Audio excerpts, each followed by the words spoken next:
Hi guys, welcome back to Prospect Channel TV. Thank you very much for always coming out here. May God bless you all. Aloy Ejimakor, the special counsel of Nnamdi Kanu, the leader of the indigenous people of Biafra, IPOB, has urged the Nigerian government to honor the call by the United Nations Human Rights Council Working Group on Obituary Detention to release the Biafra agitator. Ejimakor warned that the Nigerian government may trigger a nasty diplomatic conflict if it fails to release Nnamdi Kanu. He noted that such a diplomatic conflict may turn Nigeria into a pariah state. The UN group indicated both the Nigerian and the Kenyan government of the arrest and extraordinary detention, torture, and continued detention of Nnamdi Kanu without due processes. The UN working group demanded that the Nigerian government should immediately release the secessionist unconditionally and pay him adequate compensations for violating his human rights. Reacting, Ejimakor stressed that the decision of the UN working group is binding on Nigeria. A statement he signed reads, "The United Nations Working Group on Obituary Detention is a quasi-judicial body that has a subsisting legal mandate of the United Nations to consider and adjudicate human rights petitions against member nations of the UN. Its rulings or decisions, diplomatically called options, such as was recently issued in favor of Mazi Nnamdi Kanu, are legally binding on Nigeria on myriad grounds, including the fact that the decision is based on the International Covenant on Civil and Political Rights and the Universal Declaration of Human Rights, both of which Nigeria ratified several decades ago.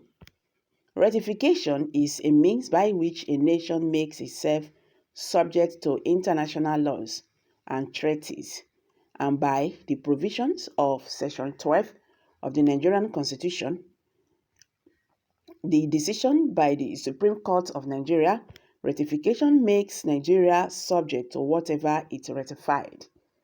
It needs to be made clear that the UN Working Group is an integral arm of the United Nations Human Rights Council, which has a broader UN mandate to determine human rights issues emanating from member nations of the UN. It goes without saying, therefore, that as a member of the United Nations, Nigeria is subject to decisions issuing from these UN bodies. It will be recalled that the UN body recently considered Nnamdi Kanu's matter and held that the removal of Mr. Kanu from Kenya amounted to extraordinary detention. In clarification, the body further held that Nnamdi Kanu's arrest and transfer to Nigeria lacked illegal base and due processes of law in violation of Article 9 of the Universal Declaration of Human Rights and Article 9 of the Covenant. In its conclusion, the UN body held that the appropriate regime would be for the government of Nigeria to release Mr. Kanu immediately and accord him an enforceable right to compensation in accordance with international law.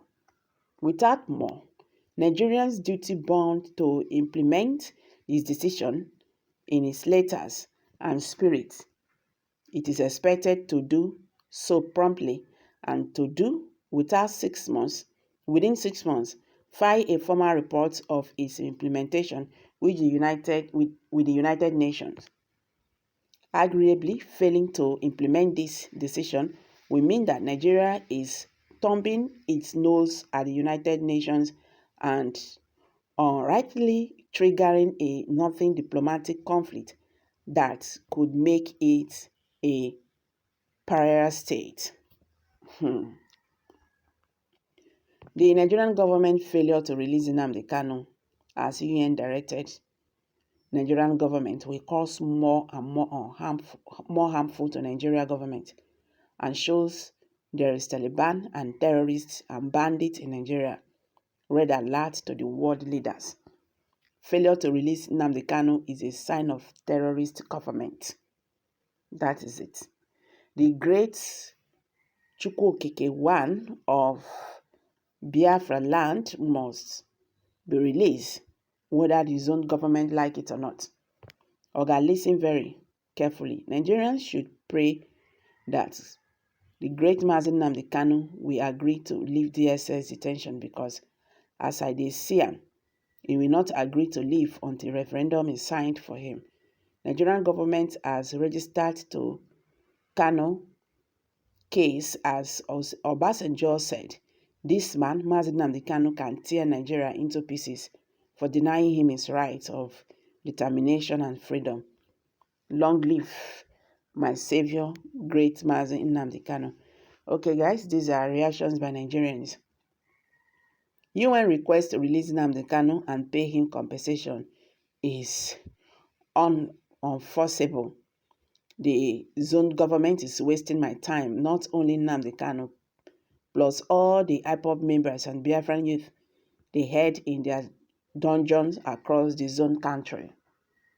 Thanks so much, UN. Please make sure tell the Mumu Buhari what is alloy business with any diplomatic law that will ensure between Nigerian government and UN.